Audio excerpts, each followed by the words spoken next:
presented by Public Music Network. होलिया में चोली पातो डीजे लागे डीजे लागे DJ Rajkumar DJ Rajkumar लागे डीजे लागे घरे तो यारवा नहीं करिए हालागे घरे तो यारवा नहीं करिए हालागे होलिया में चोली पातो डीजे लागे होलिया में चोली पातो डीजे लागे रंगवा डाले तो नहीं करिए माना गे हे गई रंगवा डाले तो नहीं करिए माना गे होलिया में चोली फटो डीजे वाला गे हे गई होलिया में चोली फटो डीजे वाला गे होलिया में चोली फटो डीजे वाला गे DJ Rajkumar DJ Rajkumar DJ वाला गे तोरा चोली में छोड़ी रोक तो भाला गे ऊपर लगे तो लाला नीचे काला गे ऊपर लगे तो लाला नीचे काला गे तोरा पसंद के बजे तो गाना गे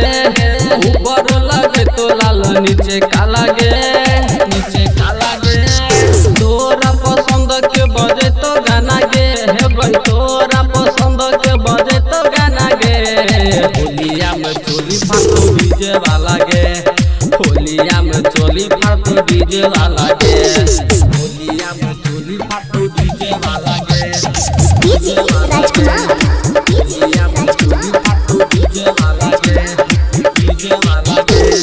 तोरा जवानी के कर तो ने मान दीप का सरोज वागे कर तो ने मान दीप का सरोज वागे कर तो ने मान तोरा जवानी के कर तो जियान दीप का मनीषा वागे कर तो ने मान कर तो ने मान राजेश रंगीला तो हर हर तो ना लागे हे गई राजेश रंगीला तो हर हर तो ना लागे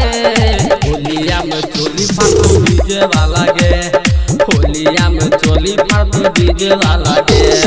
रंगवा डाले तो नहीं करिए माना गे हे गई रंगवा डाले तो नहीं करिए माना गे होलिया में चोली फाटो डीजे वाला गे हे गई होलिया में चोली फाटो डीजे वाला गे recording studio public music Dudhpura बाजार।